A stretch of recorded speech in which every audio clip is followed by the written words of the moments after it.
Apple TV Plus' Murderbot has managed to avoid a big mistake other adaptations of science fiction books often run into, and it has benefited greatly from it. Murderbot is an adaptation of Martha Wells' The Murderbot Diaries, and more specifically the first book in the series, All Systems Red. It's also proven to be a big hit so far. Murderbot has a 98% score on Rotten Tomatoes at the time of writing, and it could easily continue Apple TV Plus' streak of making highly successful sci-fi shows. Murderbot is also one of Apple TV Plus' most unique shows, and not just because of the socially awkward Murderbot, Alexander Skarsgård. Murderbot's success might not be surprising given that it's based on Hugo and Nebula award-winning books, but that doesn't always guarantee quality. There are plenty of awful book adaptations out there, and science fiction seems especially prone to being hard to translate to the screen successfully. From The Dark Tower to Allegiant, there are so many bad sci-fi book adaptations. Murderbot isn't one of them, though, and it's largely because it was able to avoid one massive mistake, taking too many creative liberties with its source material. In fact, by the ending of Murderbot Episode 2, the show had barely changed anything from the books. Murderbot Episodes 1 and 2 are an almost direct adaptation of the first sci-fi book. Aside from a few changes, Murderbot Season 1 is very close to the events of All Systems Red. Unlike other sci-fi adaptations, Murderbot is staying remarkably true to its source material.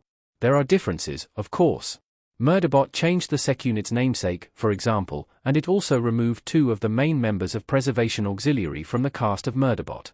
Those are relatively small changes, however, and for the most part, Murderbot is an almost direct adaptation of All Systems Red.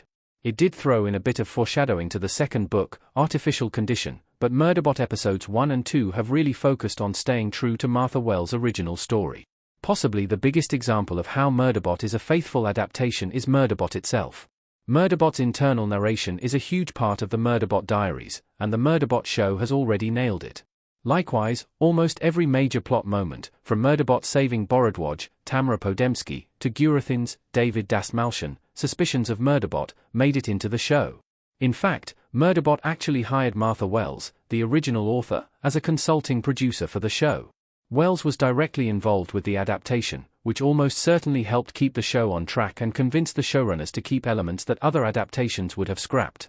Murderbot's strong book accuracy avoids losing some of the best parts of the original story. Murderbot's book accuracy means it won't repeat the mistakes of The Dark Tower or Allegiant. This photo shows a close-up of the All Systems Red cover. Murderbot's accuracy in adapting All Systems Red not only avoided alienating readers who enjoyed the books, it actually made the show better. By being faithful to the books, Murderbot now gets to enjoy some of the best parts of Martha Wells' writing. We get to hear Murderbot's internal monologue and its frankly hilarious observations about humanity, the company's various evil deeds, and we even get to see Murderbot be a great example of representation for non-binary characters.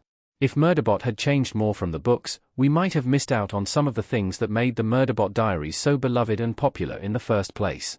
The Murderbot Diaries is an inherently strange, in a good way, story. Many of its best features, Murderbot's gender and its biting critiques of capitalism, for example, aren't mainstream concepts. In a different studio or showrunner's hands, Murderbot may have scrapped those elements to appeal to a broader audience. To a different showrunner, Murderbot may have seemed more appealing if Sec Unit wasn't wildly socially awkward, for example.